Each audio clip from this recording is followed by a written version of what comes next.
पिछले साल आईपीएल के 15वें सेशन की विनर थी गुजरात टाइटंस और उसे 20 करोड़ रुपया मिला था एज अ विनिंग प्राइज, जिसमें से 50% यानी 10 करोड़ प्लेयर्स के बीच बांट दिया गया था। किसी आम आदमी के लिए यह अमाउंट एक बहुत बड़ा अमाउंट है, पर क्या यह अमाउंट इस टीम के लिए काफी था? ऐसा मैं इसलिए कह रहा हूं क्योंकि गुजरात टाइटंस के ओनर सीबीसी कैपिटल पार्टनर्स ने इसे 5,625 करोड़ में खरीदा था। यहां पर आप सबके मन में एक सवाल आता होगा कि इतना पैसा लगाने के बावजूद भी क्या यह कंपनी आईपीएल से केवल 10 करोड़ का ही प्रॉफिट निकाल पाई? वेल नो, यूं कहें तो यह टीम्स की ऑन स्क्रीन कमाई है, पर आज हम आपको बताएंगे आईपीएल और आईपीएल टीम्स की ऑफ स्क्रीन कमाई।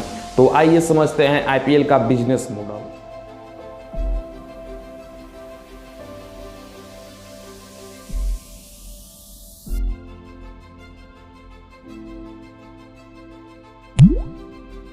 दोस्तों, शायद आप यह नहीं जानते कि आईपीएल के स्टार्ट होने से ठीक एक साल पहले आईसीएल यानी इंडियन क्रिकेट लीग एक प्राइवेट कंपनी जी एंटरटेनमेंट इंटरप्राइजेस द्वारा स्टार्ट किया गया था।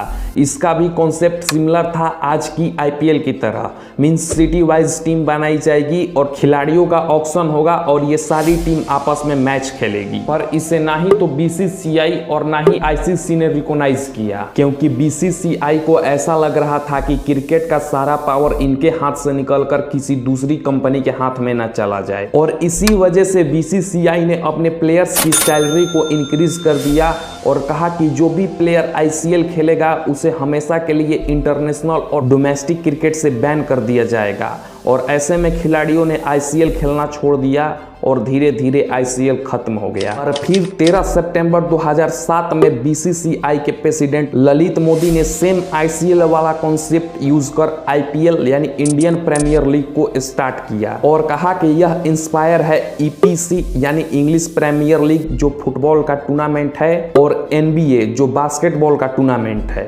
आईपीएल की पहली कमाई ब्रॉडकास्टिंग और मीडिया राइट से होती है।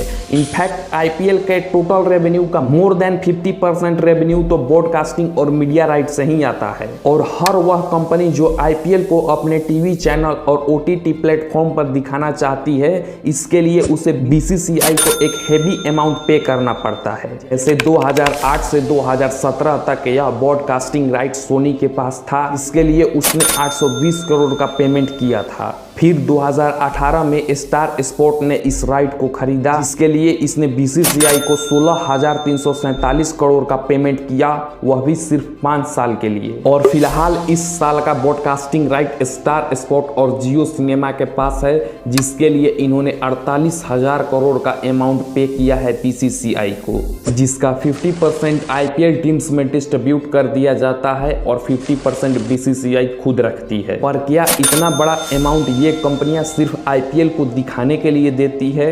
नहीं, आईपीएल तो एक जरिया है अपने चैनल की टीआरपी ग्रो करने का और बहुत सारे क्रिकेट फैंस को अपने चैनल पर लाने का, क्योंकि जितना ज़्यादा लोग इनके चैनल और प्लेटफॉर्म पर विजिट करेंगे, ये कंपनियां उतना ही अधिक चार्ज करती है उन कंपनीज को जो अपने प्रोडक्ट की एडवर्टाइजमेंट करवाना चाहते हैं आईपीएल मैचेस के दौरान। एक रिपोर्ट के अनुसार 2021 के आईपीएल में स्टार स्पोर्ट ने 10 सेकेंड का एड चलाने के लिए 18 लाख तक रुपए का चार्ज करती थी।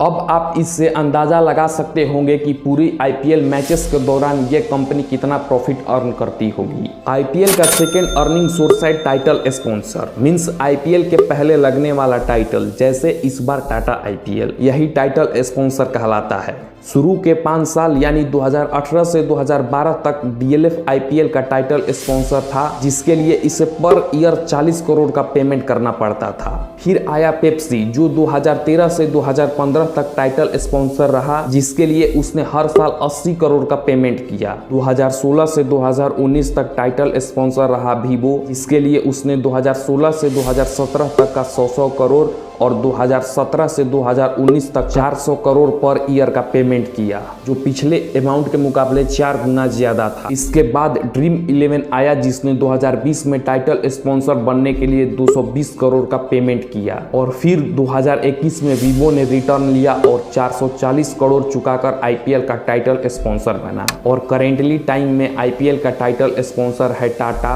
जिसके लिए कंपनी ने कुल 670 करोड़ का पेमेंट बीसीसीआई को किया।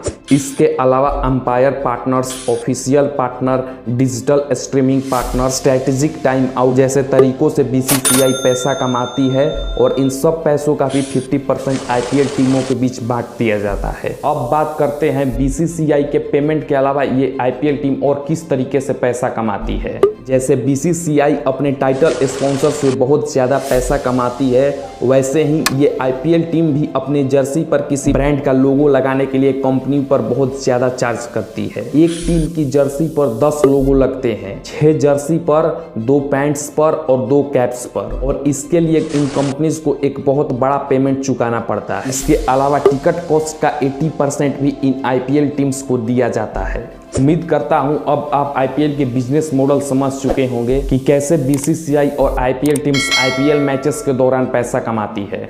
अगर वीडियो थोड़ी भी हेल्पफुल लगी हो तो प्लीज़ वीडियो को लाइक कर चैनल को सब्सक्राइब कर दीजिएगा। हम इसी तरह के कंटेंट आपके लिए इस चैनल पर लाते रहेंगे।